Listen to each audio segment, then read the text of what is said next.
So, my grandmother gave me this canvas, and I decided to try something I'd never done before, which is a really realistic landscape. I started by throwing down some grays and trying to make a gradient, which I then turned into some rays of light. That proved to be a bad decision in the end because I really struggled with trying to make those rays of light work, but it was a decision and I made it and I stuck by it. So, yeah. Then I threw down a bunch of really dark trees and just kept mixing grays. Um, Again, this proved to be a decision that I decided against later because when things are further away in the distance, they're actually lighter because they're farther away.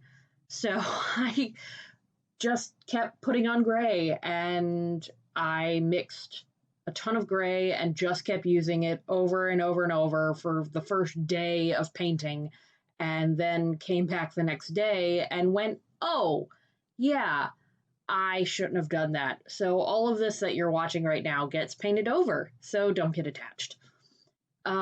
This is right about when I figured out what I should have been doing, which is putting in some lighter trees in the background, some nice, gray blue, light, misty things in the distance. And this is where I started to enjoy myself for once, because it actually looked like they were far away. So I was happy about that.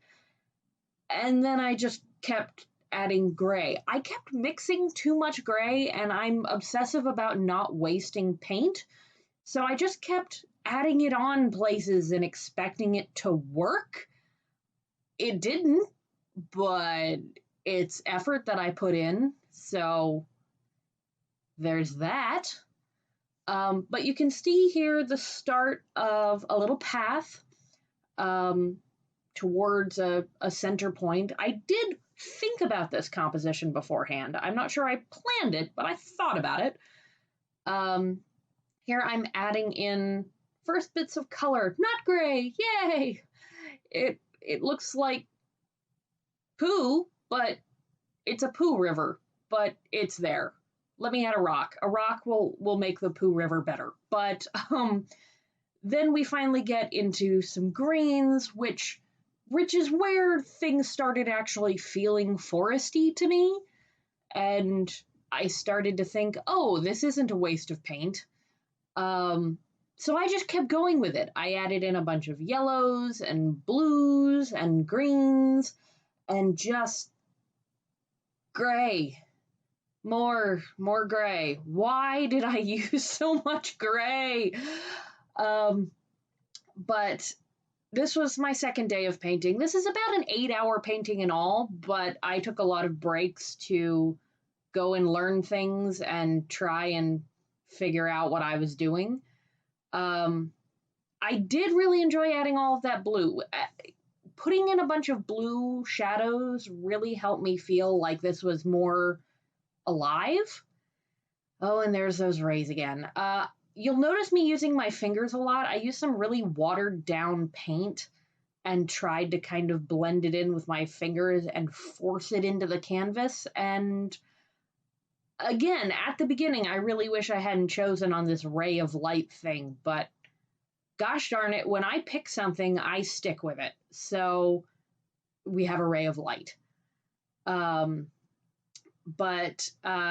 this is about day 3 where I came in and really started adding some details to the trees. I got in lots of that nice little bark texture, and I decided to add a little knot into the wood because why not? We need a spot for squirrels. And it was right about here that I started feeling like I actually knew what I was doing. I mean, I've been to art school, I've painted before, but not like this. I've mostly done still lifes. I haven't really done nature. Nature is daunting. Um, but I started adding in all of these little touches of details, bits and pieces. And one of the things I really learned from this was that it is okay to paint over. I did a lot of painting over. Um, Acrylic is very forgiving that way. And wow, I did not realize my face would be on screen this much. I apologize. I probably should have made myself look presentable at some point. But yeah, so I added on more trees and more green and more leaves, and I kept using the wrong brush and then trying and figuring out which one I should use and changing again. And then I got Posca pens for my birthday, and I wanted to use my Posca pens, so I did, and I created this line of leaves in the front, and that wasn't good. It tried to mix a very cell shaded look with a very Bob Ross landscape, but I wanted to use my Posca pens, and so I got way too attached to it, and I put, oh goodness, hours into doing this like hedge at the front that did not mix with the rest of the painting. It didn't work. But I didn't want to get rid of it because I had made a choice. Thankfully, I did learn as I went through this that it is okay to make mistakes and paint over. Goodness knows I repainted that one tree. I lost track of how many times. Oh, look, more rays of light, because we need more of them. And you can actually see the water dripping down the left side of the painting because of how watered down my paintbrush was. I did figure out how to do kind of a black wash, which was fun. Um, that was quite accidental, and I think I'll try it more later if I can figure out how I did it. Um, this is day 11. I don't know, I've lost track, but I decided that it was all very flat looking and needed some more life. I mean, forest has a lot of life in it. It needs places for lizards to be and things like that. So I started adding in a ton of bushes, and I really like that. Um, I figured out, thank you, Mr. Bob Ross, how to kind of push my brush into the canvas to create leaf shapes. Um, there's I'm not going to teach you how to do it because I'm not sure I really understand. I just know that that's what I was doing and it somehow worked. Um, so yeah, there's a lot of experimentation in art, and it's not a bad thing. But I added lots of little highlights, and I tried to make them more sporadic because if the light's coming through treetops, you'd see lots of leaf shadows and things like that. And just sprinkling in little bits of light and dark throughout the whole thing. I really started to like this kind of chaotic thing I had going. And then I finally acknowledged that the hedge at the front didn't match any of that whatsoever. So I finally just painted over it, which is what I should have done in the beginning. But again, I get attached. I do. So I went through and I added in layers of grasses and weeds and whatever chaotic little shapes that I could think of. And it started to look better. It started to look like the picture was one thing from front to back, but it still needed something in the foreground. And again, there's my head. Ugh. Okay. Where was I? Right. Bushes. There's bushes. So I added in this bush on the left tree, and because I'm addicted to symmetry, there's going to eventually be one on the right too. But it was looking very tall. I mean, I love the shape, but it's the same shape as the one that's by the rock. So when I was painting the second one, I tried to figure out a way to kind of spread it and flatten it and make it more organic looking. I failed and had to come back later and redo it.